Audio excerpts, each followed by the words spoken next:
सांबा में पाकिस्तान की तरफ से गोलीबारी की जा रही है। ऑपरेशन सिंदूर से बौखलाकर पाकिस्तान अब जानबूझकर भारत में सिविलियंस को निशाना बना रहा है, लोगों के घरों को नुकसान पहुंचा रहा है। घरों की दीवारों पर पाकिस्तान की तरफ से की गई शेलिंग के निशान साफ देखे जा सकते हैं। बिल्कुल, और लगातार हम आपको बता रहे हैं कि किस तरह से पाकिस्तान जानबूझकर सिविलियंस को टारगेट कर रहा है, क्योंकि वो जानता है कि खासतौर से कुछ इलाके, अगर हम बात करें खासतौर से पुंछ की, तो किस तरह से जो उसकी भौगोलिक स्थिति है वो एक बाउल मूवमेंट में आकर नीचे की तरफ आता है।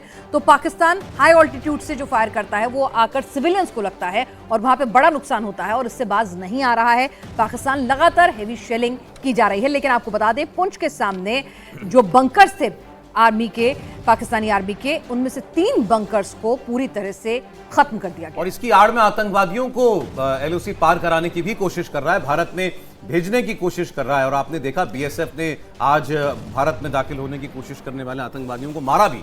तो ये पाकिस्तान जो है एक तरफ मिसाइल और ड्रोन से अटैक कर रहा है, दूसरी तरफ एलओसी पर और तो इंटरनेशनल बॉर्डर पर भी अपनी तोपों से, आर्टिलरी से हमला कर रहा है और आतंकवादियों को भी भेजने की कोशिश कर रहा है। तो इन खबरों को देखकर तो नहीं लगता कि पाकिस्तान कोई सबक जो है सीखा है, और वो शायद इंतजार कर रहा है कि उसको कोई और करारा और बड़ा जवाब मिले भारत की सेना की तरफ से। जनरल शर्मा।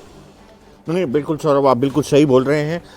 ये हमारे साफ बताने के बाद कि हम सिविलियंस को अटैक नहीं करेंगे और मिलिट्री टारगेट्स भी, जैसे आपने बताया, हमने बाद में, उन्होंने जब एक बार एक्टिविटी शुरू की उसके बाद हमने की है।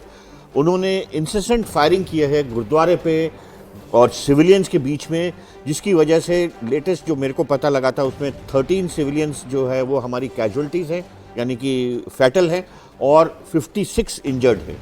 सो ये साफ उनके झेंपने को इस वक्त दर्शाता है। और जैसे हमने पहले भी बोला, वो अब उस सीमा की बांध की तरफ वो हमारे को धकेलता जा रहा है कि जहां पे हमारे को।